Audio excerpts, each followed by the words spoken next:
حالات حاضرہ کو دیکھتے ہوئے آج کے اس خطبہ جمعہ میں جس موضوع کا انتخاب کیا گیا وہ موضوع ہے واقعہ معراج یا واقعہ معراج النبی صلی اللہ علیہ وسلم۔ اس سے پہلے کہ ایک بار چند جھلکیاں یا اشارتاً بات آئی تھی کہ ماہ رجب کے 27ویں تاریخ کو لوگ جشن کے نام پر یا پھر یوں کہہ لیا جائے کہ شب بیداری کرتے ہیں 27ویں رات کو، اور ان کا یہ ظاہر کرنا ہوتا ہے کہ یہ جو رات ہے یہ خوشی کی رات ہے، اور اس میں وہ لوگ بڑے ہی زور و شور سے خوشیاں مناتے ہیں، عبادتیں کرتے ہیں اور شب بیداری کرتے ہیں، یعنی راتوں کو جاگتے ہیں۔ لیکن اس سے پہلے کہ اگر ہم دیکھتے ہیں کہ یہ واقعہ جو اللہ کے نبی صلی اللہ علیہ وسلم کے ساتھ پیش آیا، یہ مکمل واقعہ اگر غور کیا جائے تو کسی ایک حدیث کے اندر ہمیں نہیں ملتا۔ اگر آپ کو مکمل واقعہ پڑھنا ہے تو کم سے کم آپ کو 30 کتابوں کا مطالعہ کرنا پڑے گا، تب جا کر آپ کو یہ معلوم ہو پائے گا کہ یہ جو واقعہ ہے معراج کا، جو اللہ کے نبی صلی اللہ علیہ وسلم کو معراج کرائی گئی، وہ کیسے ہوئی، اس کا پتہ ہمیں تب چلے گا۔ الا یہ کہ ان ساری چیزوں کو کسی مصنف نے ایک کتاب کے اندر لا کر جمع کر دیا ہو، اور مکمل واقعہ کسی ایک حدیث سے ثابت نہیں بلکہ کئی حدیثیں ہیں جس میں کچھ چیزیں یا کچھ باتیں پیش کی گئی ہیں۔ آج کے اس خطبہ جمعہ میں واقعہ بتانا میرا مقصد نہیں ہے، بلکہ اس سے پہلے ہم یہ جانیں گے کہ یہ جو معراج النبی صلی اللہ علیہ وسلم ہے، اللہ کے نبی صلی اللہ علیہ وسلم کو معراج جو ہوئی، اس سے پہلے 3 باتوں کا جان لینا یہ اصل ہے، اور اگر یہ 3 چیزیں ہمارے ذہن میں آ گئیں تو گویا کہ وہ پورا واقعے کا جو پس منظر ہے وہ ہمارے سامنے آ جائے گا۔ پہلا تو یہ ہے کہ معراج کب ہوئی، دوسرا ہے کہ معراج کیوں ہوئی، اور تیسرا ہے کہ معراج کیسے ہوئی۔ یہ 3 چیزیں ہمیں اپنے ذہن میں رکھنا ہے، کب، کیوں اور کیسے۔ ظاہر سی بات ہے کہ اگر ہم سب سے پہلے یہ دیکھتے ہیں کہ اللہ کے نبی صلی اللہ علیہ وسلم کو معراج کب ہوئی،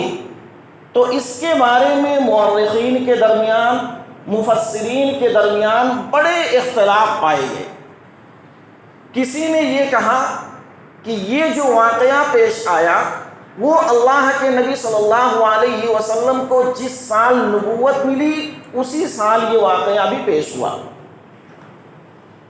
ایک قول یہ بھی بیان کیا جاتا کہ نبوت کے 5ویں سال یہ واقعہ پیش آیا۔ ایک قول یہ بھی بیان کیا جاتا ہے کہ یہ جو واقعہ پیش ہوا نبوت کے 10ویں سال، یعنی نبی بنائے جانے کے 10 سال کے بعد یہ واقعہ پیش ہوا۔ ایک قول یہ بیان کیا جاتا ہے کہ اللہ کے نبی صلی اللہ علیہ وسلم کے ہجرت کرنے سے 1 سال پہلے یہ واقعہ پیش آیا، اور ایک قول یہ بھی بیان کیا جاتا ہے کہ اللہ کے نبی صلی اللہ علیہ وسلم کے ہجرت کرنے سے تقریباً 16 مہینہ پہلے یہ واقعہ پیش آیا۔ تو یہ مختلف اقوال ہیں جن سے ہمیں یہ معلوم ہوتا ہے یہ جو واقع معراج کی تاریخ ہے یہ متعین نہیں ہے، اس کے بارے میں صحیح طور پر کسی کو علم نہیں ہو سکا۔ مورخین اور مفسرین کے درمیان بڑے اختلاف اس میں پائے گئے، لیکن اب یہاں تعجب اس بات پر ہوتا ہے ان نام نہاد مسلمانوں پر، ان لوگوں پر جو اپنے آپ کو مسلمان کہتے ہیں۔ مفسرین اور مورخین کے درمیان سال کا تعین کرنا یا سال کو کنفرم کرنا کہ اسی سال ہوا، وہ اس بات سے قاصر ہیں۔ اور یہاں مسلمانوں کی حالت یہ ہے کہ انہوں نے سال تو دور کی بات، مہینے کو اگر ہم کہتے ہیں تو وہ بھی تھوڑی دیر کے لیے دور رکھا جائے، لوگوں نے تاریخ بھی متعین کر لی، اور تاریخ ہی نہیں بلکہ اس رات کو بھی متعین کر لی، اور یہ کہا کہ یہ 27ویں رجب کی جو رات ہے، اسی رات کے اندر اللہ کے نبی صلی اللہ علیہ وسلم کو معراج کرائی گئی، حالانکہ اس کی کوئی حقیقت نہیں مل سکی۔ اب ہم یہ دیکھتے ہیں کہ جب یہ معلوم ہوا کہ اس کی تاریخ کوئی متعین نہیں ہے، اب ہم اپنے دوسرے جملے پر آتے ہیں، معراج کیوں ہوئی؟ اگر آپ دیکھیں گے تو اللہ رب العزت نے حضرت آدم علیہ السلام کو پیدا کیا،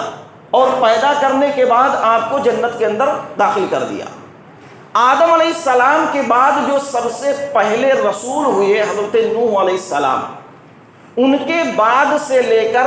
حضرت عیسیٰ علیہ السلام کی جو اپنی زندگی رہی، ان کے درمیان جتنے رسولوں کو اللہ رب العزت نے بھیجا،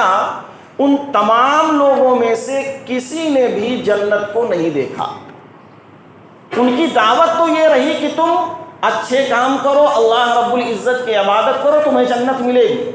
لیکن ان میں سے تمام رسولوں نے جنت کو دیکھا نہیں۔ اللہ کے نبی صلی اللہ علیہ وسلم کو اللہ رب العزت نے جنت کو دکھایا۔ وہ اس لیے کہ ایک انسان سے اگر یہ سوال کر لیا جاتا، ایک نبی یا ایک رسول جو بھیجے گئے، اگر اللہ رب العزت نے انہیں نبی اور رسول بنایا، ان کو ان کی قوم کی طرف اگر بھیجا جاتا، ان کی قوم والے یہ سوال کر لیتے کہ کیا آپ نے جنت کو دیکھا ہے؟ کہتے نہیں، ہم نے جنت کو نہیں دیکھا۔ لیکن اللہ کے نبی صلی اللہ علیہ وسلم کا ایک معجزہ رہا، یہ فضیلت رہی کہ اللہ تبارک و تعالیٰ نے اپنے نبی صلی اللہ علیہ وسلم کو جنت بھی دکھلائی۔ اب اس کے بعد ہم یہ دیکھتے ہیں یہ معراج جو ہے یہ کیسے ہوئی۔ معراج اصل اگر دیکھتے ہیں تو اس کے اندر 5 حرف آتے ہیں۔ معراج اگر ہم اردو میں لکھتے ہیں، میم، عین، را، الف اور جیم، اس کے اندر پورا واقعہ چھپا ہوا ہے۔ میم سے محمد صلی اللہ علیہ وسلم، عین سے عروج یعنی آسمان کی طرف جانا، را سے رات کے اندر، الف سے اللہ رب العزت کی جانب، اور جیم سے جبریل علیہ السلام کے ساتھ۔ معلوم ہمیں یہ ہوا کہ اللہ کے نبی صلی اللہ علیہ وسلم رات کے اندر اللہ کی جانب سے آسمانوں کی طرف گئے۔ اب ہم آیت دیکھتے ہیں، اللہ رب العزت نے ارشاد فرمایا کہ سبحان الذی اسری بعبدہ لیلا من المسجد الحرام الی المسجد الاقصی، پاک ہے وہ ذات، بابرکت ہے وہ ذات جو اپنے بندے کو لے گئی رات کے کچھ حصے میں مسجد حرام سے مسجد اقصی تک۔ کیوں؟ وہ اس لیے کہ الذی بارکنا حولہ لنریہ،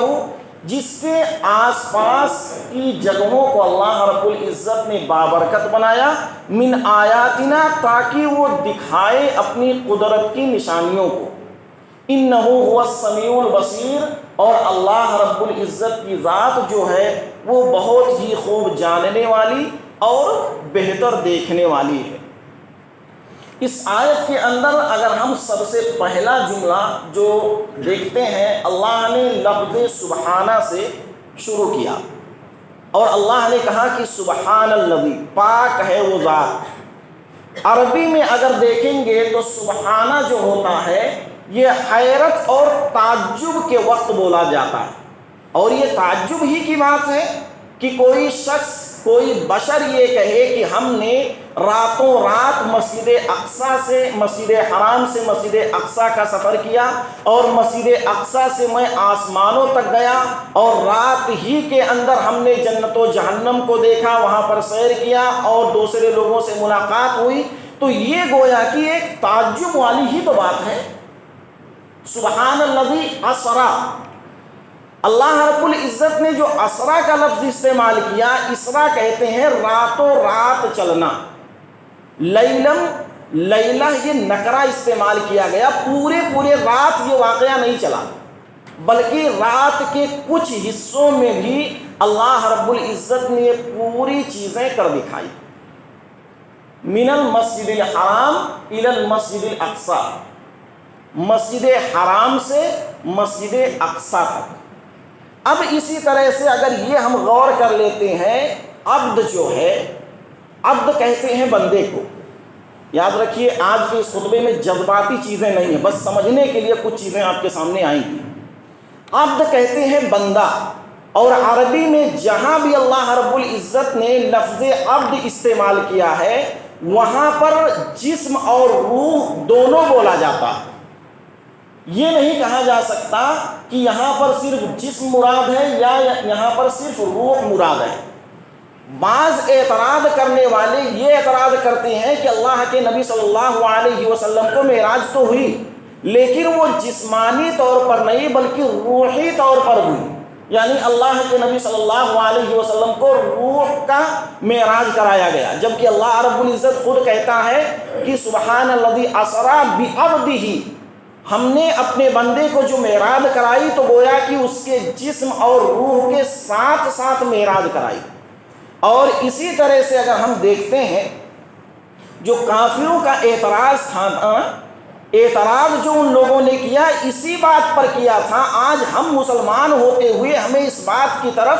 بالکل بھی خوف نہیں آتا کہ جب ان لوگوں نے اعتراض کیا تھا تو یہی کہا تھا کہ ایسا کیسے ہو سکتا ہے جو شخص جس کی سفر ہے راتوں رات اگر کوئی 40 رات تک چلتا رہے تب جا کر مسجد حرام سے مسجد اقصی پہنچتا ہے، اور یہ شخص کہہ رہا ہے کہ میں نے ایک رات کے اندر اس سفر کو طے کر لیا ہے. ایسا کیسے ہو سکتا ہے؟ یہ تعجب والی بات تھی. ورنہ اگر ان سے یہ کہا جاتا کہ روح کا معراج ہوا یا روح کو لے کر گئے تو وہ لوگ اعتراض ہی نہیں کرتے.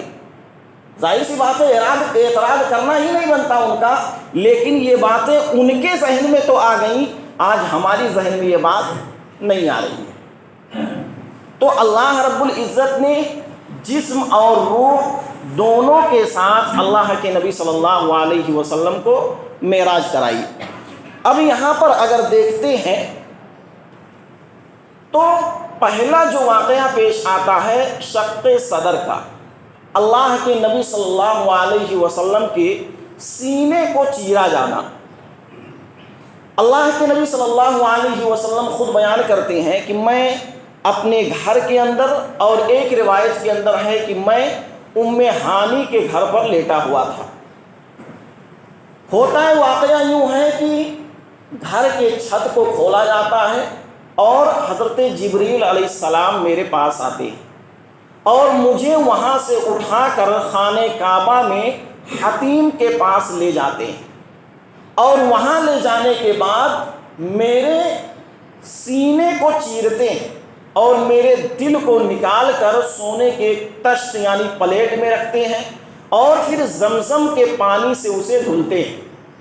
اور دھلنے کے بعد پھر میرے اس دل کو اسی جگہ پر رکھتے ہیں اور ہاتھ پھیرتے ہیں تو میں جیسے پہلا تھا ویسے ہی ہو جاتا ہوں. اب یہاں پر ایک چیز یہ بھی یاد رہے کہ اللہ کے نبی صلی اللہ علیہ وسلم خود بیان کرتے ہیں کہ میں نہ تو مکمل طور پر سو رہا تھا نہ ہی مکمل طور پر جاگ رہا تھا، بلکہ مجھ پر اونگ طاری تھی. اور یہ سارے جو واقعات یعنی میرے ساتھ ہو رہے تھے، جبریل علیہ السلام نے میرے دل کو نکالا، میرے سینے کو چیرا، یہ ساری چیزیں میں خود اپنی آنکھوں سے دیکھ رہا تھا. مجھے معلوم ہو رہا تھا کہ میرے ساتھ ساتھ کیا کیا جا رہا ہے. تو جب اللہ کے نبی صلی اللہ علیہ وسلم کے اس سینے کو چیرا گیا اور پھر اس کے بعد زمزم کے پانی سے دھل دیا گیا اور آپ کو پہلے ہی کی طرح حضرت جبریل علیہ السلام نے کر دیا، اب یہاں سے جو ہے ابتدائے اسراء ہوتا ہے. اسراء جو ہے یہ اسراء اور معراج دو ہوتے ہیں، دو حصوں میں ہے. اسراء مسجد حرام سے مسجد اقصی تک جانے کو اسراء کہتے ہیں، اور مسجد اقصی سے اللہ تبارک و تعالیٰ نے آپ کو جو آسمانوں تک لے گیا اور آسمانوں سے آگے جہاں تک اللہ نے چاہا آپ کو لے گیا اسے معراج کہتے ہیں۔ اسراء کی شروعات کچھ یوں ہوتی ہے کہ اللہ کے نبی صلی اللہ علیہ وسلم خود بیان کرتے ہیں ثم اتیت بدابۃ ابیض یقال له البراق، میرے پاس ایک چوپایا لایا گیا جو کہ سفید رنگ کا تھا، یقال له البراق، اس کو براق کہا جاتا، ہم لوگ اسے براق کہتے ہیں نا، براق نہیں، اصل لفظ جو ہے وہ براق ہے، اسے براق کہا جاتا۔ اور اللہ کے نبی صلی اللہ علیہ وسلم کہتے ہیں کہ فوق الحمار و دون البغل، وہ جو ہے گدھے سے تھوڑا بڑا اور خچر سے تھوڑا چھوٹا تھا، اس کی صفت اللہ کے نبی صلی اللہ علیہ وسلم نے بیان کی۔ اور پھر کہتے ہیں یقع خطئہ عند اقصی طرفہ فحملت علیہ، اس کے سفر کی حالت یہ تھی کہ اس کی آخری نگاہ جہاں جاتی تھی اس کا یہ قدم وہاں تک پہنچتا تھا، اتنی تیزی کے ساتھ وہ براق جو ہے وہ چلتا تھا۔ فحملت علیہ، میں اس پر سوار ہوا۔ ایک روایت کے اندر آتا ہے کہ اللہ کے نبی صلی اللہ علیہ وسلم جب براق پر سوار ہونے لگے تو وہ بدکنے لگا، شوخی دکھانے لگا۔ ظاہر سی بات ہے بعض دفعہ ایسا ہوتا ہے جو جانور ہوتے ہیں وہ بدکتے ہیں، اللہ کے نبی صلی اللہ علیہ وسلم جب اس پر سوار ہونے لگے تو وہ بدکنے لگا، شوخی دکھانے لگا۔ حضرت جبریل علیہ السلام نے کہا کہ اے براق، تو اس شخص کے لیے شوخی دکھا رہا ہے جو اللہ تبارک و تعالیٰ کا مہمان ہے، اور اس سے معزز کوئی انسان نہیں ہو سکتا۔ تیری یہ خوش نصیبی ہے کہ وہ معزز انسان تیرے اوپر سوار ہو رہا ہے اور اس کے سوار ہونے پر تو شوخی دکھا رہا ہے۔ اتنا سننا تھا کہ اس براق کے پسینے چھوٹ گئے۔ یہ اس براق یعنی سواری کی بات تھی۔ اب اس کے بعد بیت المقدس اللہ کے نبی صلی اللہ علیہ وسلم پہنچتے ہیں، پھر وہاں پر خود اللہ کے نبی صلی اللہ علیہ وسلم بیان کرتے ہیں فَرَكِبْتُهُ حَتَّى أَتَيْتَ بَيْتَ الْمَقْدِسِ، میں اس پر سوار ہو کر بیت المقدس جا کر پہنچا، اور وہاں پر یہ ہم نے اپنی سواری کو وہاں پر باندھا جہاں پر دوسرے جو انبیاء تھے جنہوں نے باندھی تھی۔ میں جب اندر داخل ہوتا ہوں تو یہ دیکھتا ہوں کہ سارے جو نبی تھے، جو انبیاء تھے، سارے کے سارے لوگ موجود ہیں، اور وہاں پر حالت کچھ ایسی بنی ہوئی ہے کہ گویا کہ نماز کا وقت ہے، لیکن امامت کروانے والا وہاں پر کوئی نہیں، یا کوئی آگے نہیں بڑھ رہا ہے۔ حضرت جبریل علیہ السلام اللہ کے نبی صلی اللہ علیہ وسلم کا ہاتھ پکڑ کر آگے کرتے ہیں اور کہتے ہیں کہ چلیے آپ نماز پڑھائیے۔ اللہ کے نبی صلی اللہ علیہ وسلم خود کہتے ہیں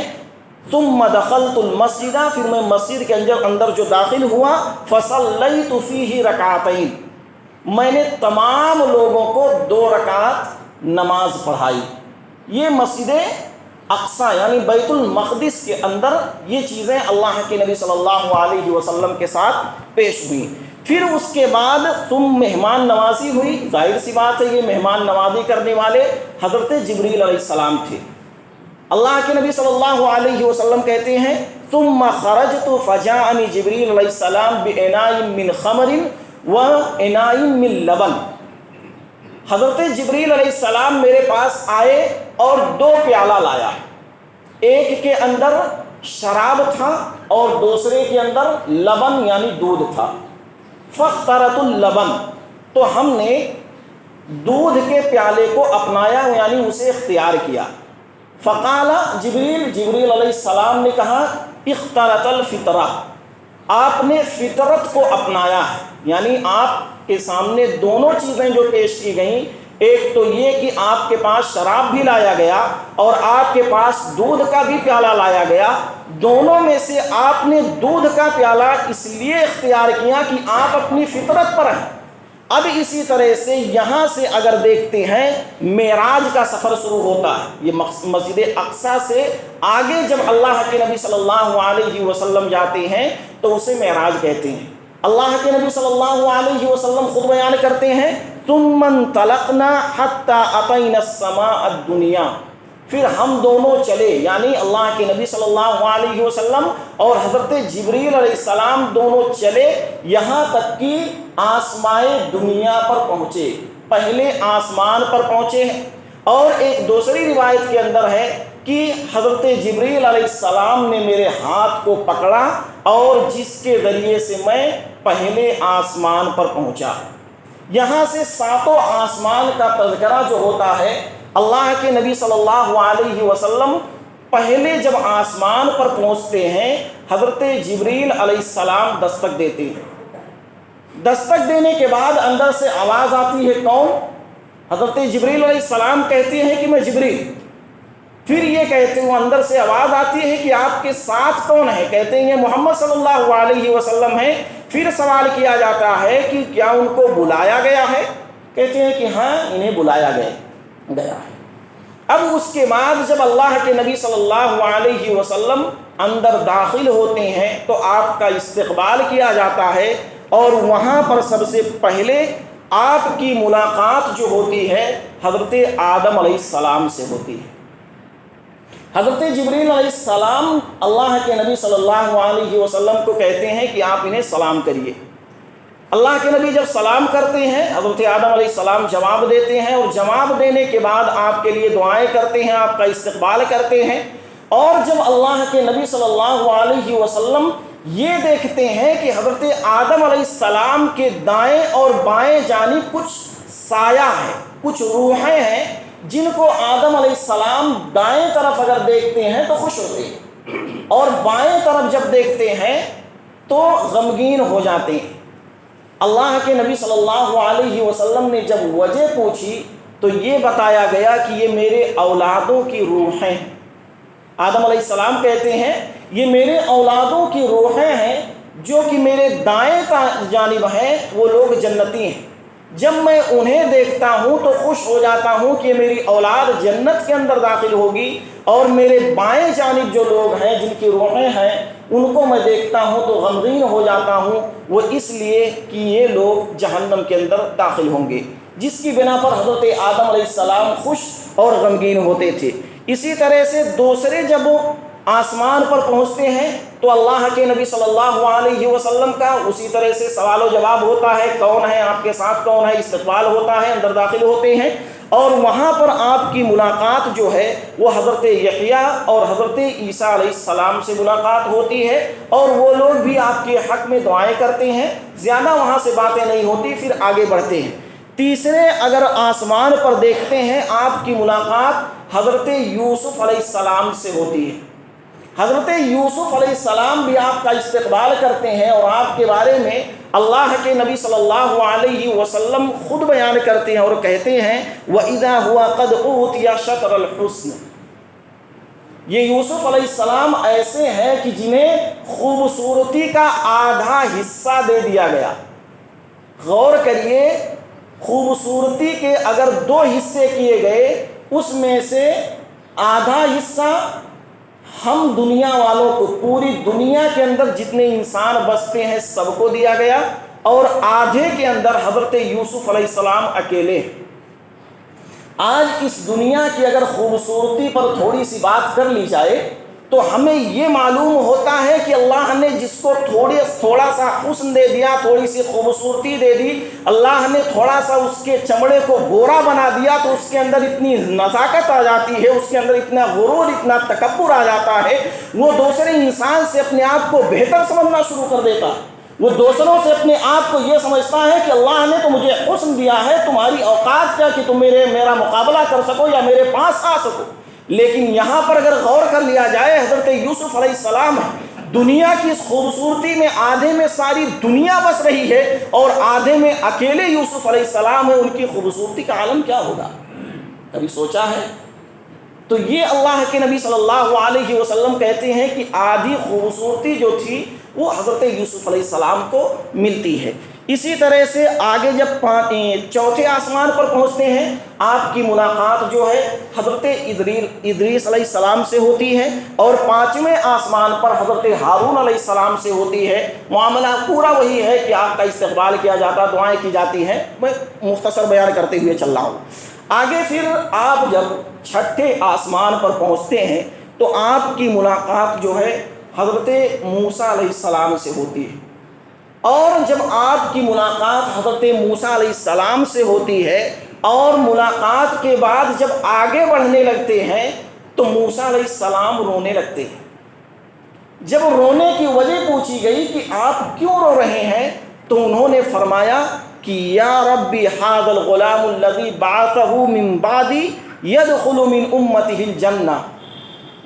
یہ وہی شخص ہے جس کو میرے بعد پیدا کیا گیا، یعنی اللہ کے نبی صلی اللہ علیہ وسلم کے بارے میں کہہ رہے ہیں کہ یہ وہ شخص ہے جس کو میرے بعد میں پیدا کیا گیا، لیکن ان کی امت جو ہے میری امت سے کہیں زیادہ جنت کے اندر داخل ہوگی،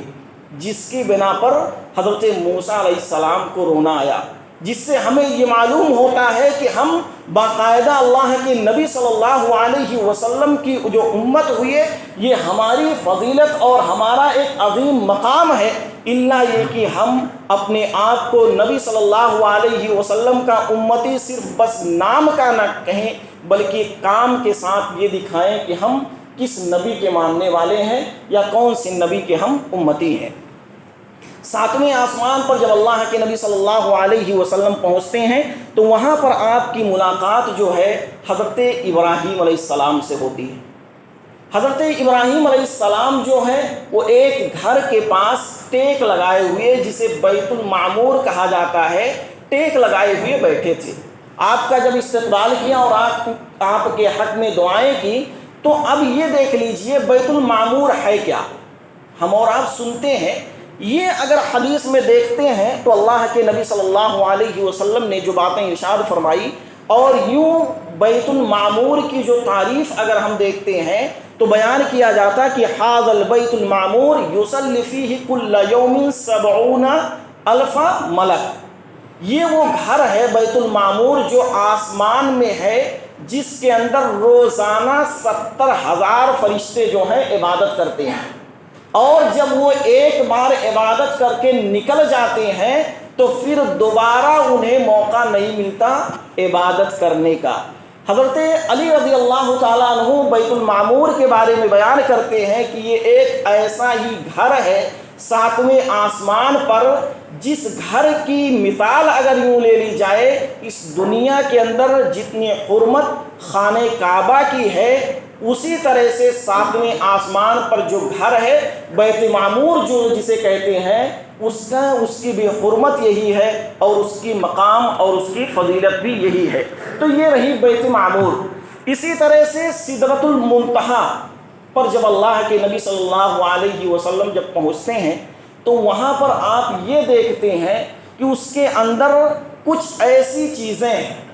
جن کے اندر اگر پھل دیکھا جائے، جس کا پھل جو ہے سدرۃ المنتہا کا، جب وہاں پہنچ کر دیکھتے ہیں اس کے پتے جو تھے وہ ہاتھی کے کانوں کی طرح پتے تھے، اور اس کا پھل جو ہے وہ حجر یعنی پتھر جو ہوتا ہے اس کے مٹکے کی طرح اس کا پھل تھا۔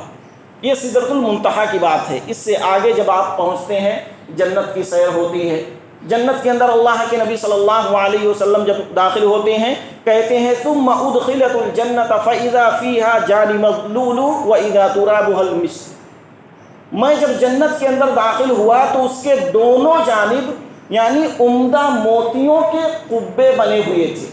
اور اس کی مٹی جو تھی وہ کستوری کی تھی۔ یہ جنت کی سیر کی بات اللہ کے نبی صلی اللہ علیہ وسلم کر رہے ہیں۔